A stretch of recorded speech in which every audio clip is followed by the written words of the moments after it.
The inspiration is probably agriculturally oriented. My background is farming, so growing stuff which created the highest and best value was everything for us. So the major inspiration came from Scotland. My family's originated from Scotland and Ireland, so I'm like a Celtic hybrid.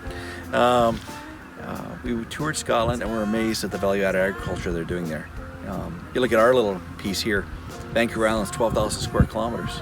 Scotland's 30,000 square kilometers, thereabouts. And they got $4 billion worth of whiskey exports. What do we have? We don't. So growing barley for us is great. We grow barley, like 1 acre will give us 2 tons of barley per acre is what we can actually harvest.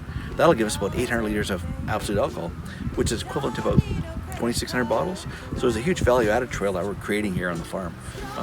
So we grow and distill here on site. We're a real true field to flask. I was out seeding today, that's why I'm kind of dressed like this. I'm glad Simon stopped by and he said, don't dress up. I didn't. My John Deere's still warm over there. And that's in essence what we're doing, is value-adding agriculture.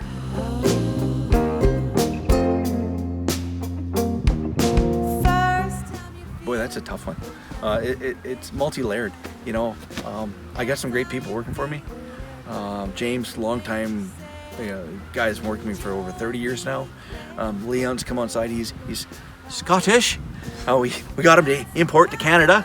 One of your great exports is your people, and we have him.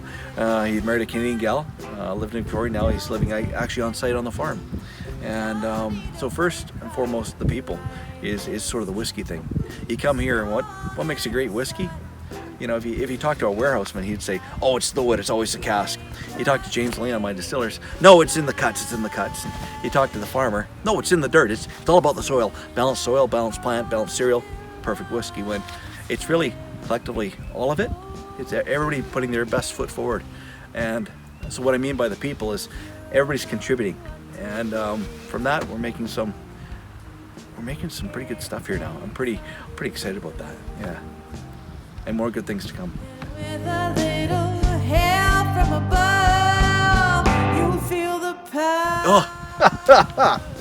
Well, it'd probably be a hybrid of 3 or 4 different people.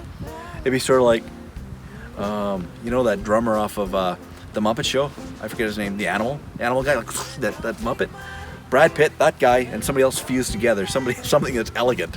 So you'd probably fuse 3 or 4 different people together and get a hybrid of what we are. And our whiskey isn't just a one thing.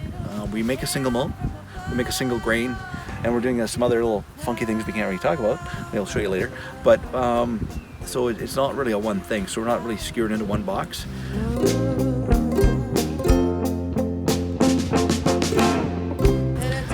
Breakfast is good. Morning breakfast. Best time for me to enjoy a whiskey would be with family and friends. To me, that's everything. You can have a best whiskey in the world and you're by yourself, it doesn't taste as good. But you get family, you get friends, you sit around, maybe on the beach, on the farm somewhere, a nice little spot, have a moment. And it just tastes that much sweeter. And it's not even necessarily ours. Like, I'm a fanatic of some of the, Highland Park. Like, I'm a nut for Highland Park. They make beautiful whiskeys. But if you can be around family and friends, it doesn't get any better than that.